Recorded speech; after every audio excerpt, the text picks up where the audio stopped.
Is Dragon Ball Xenoverse 2 a bad game? Well, let's find out my opinion.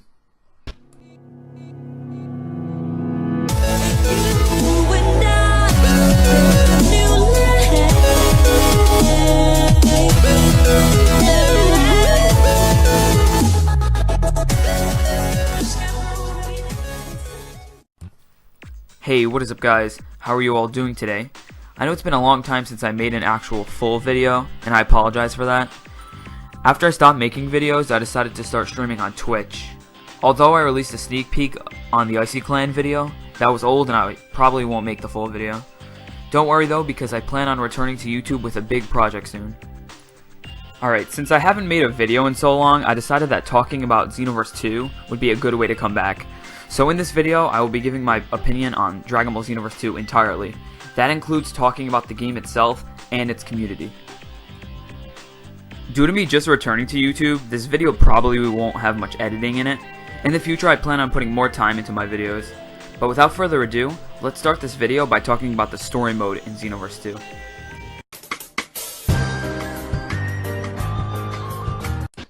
Now, going into Xenoverse 2, I didn't expect there to be much of a good story mode. I thought that the Xenoverse 1 story mode would just be rehashed and put as the Xenoverse 2 story mode with minor extra features. I was actually wrong. Although some features from Xenoverse 1 returned, the Xenoverse 2 story mode was quite enjoyable. It was a decent length and fun. It could also be enjoyed by somebody that just got into the Dragon Ball franchise. The new characters, enemies, and cutscenes made the game feel new, which to me, a Dragon Ball game hasn't given me that feeling in a long time. Xenoverse 2 story mode is pretty solid for being a fighting game. Some may say that the story mode was too short, but I think it was a perfect length for a Dragon Ball game. It covered almost all the Dragon Ball sagas. The only complaint that I have is that you have to fully restart the story mode for every new character that you make. Other than that, the story mode is a great part of the game.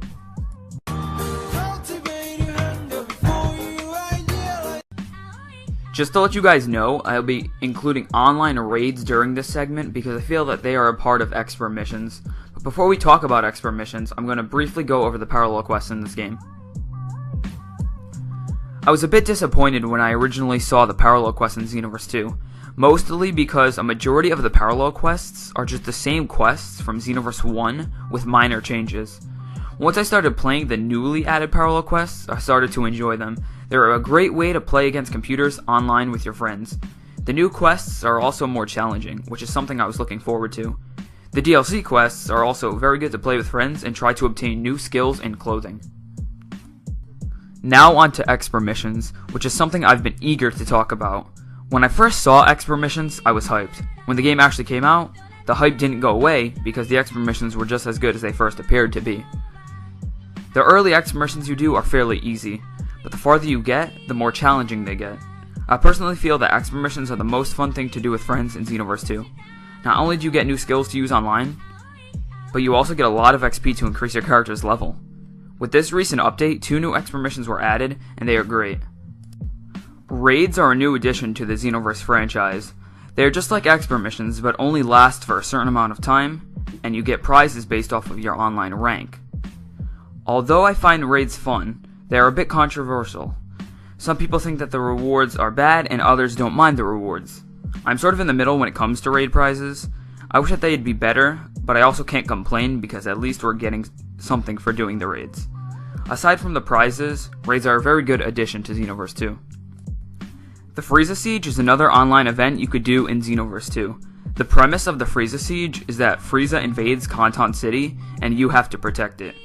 You protect Kanton by fighting the Frieza Force. For each member you defeat, you get a special clothing set. I really like the clothing you get and hope to see more prizes added in the future. As a big fan of online events in Dragon Ball Xenoverse 2, I'm very excited to see what Bandai and Dimps have to offer in future online events.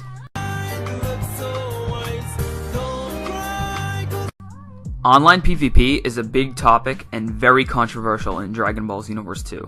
People either love it or hate it. I really like playing online with friends, but fighting somebody on ranked with bad connection could be a nightmare. Most people in the game like to abuse broken mechanics to get a win, which is very bad. Bandai and Dimps are trying to patch most of the broken skills, but there is still a lot to fix. Just because some people may exploit the game doesn't mean that the online PvP is bad. The online PvP is actually quite good if you play with legit players. You can fight your friend in a 1v1 or gather a group of friends and battle in a 3v3. The World Tournament is also a good addition to the game because you fight other people online to get higher on the leaderboards and get prizes.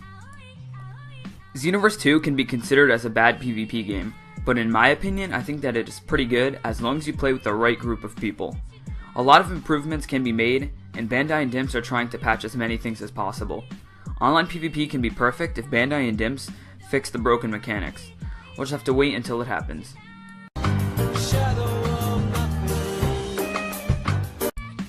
I'm planning to not talk that much about the community in this video because I plan on making a separate video on this topic. I personally feel that the Xenoverse 2 community is the worst part of the game, mostly because it is just filled with people trying to expose each other. The small group that tries to improve the game is a great help to the community though.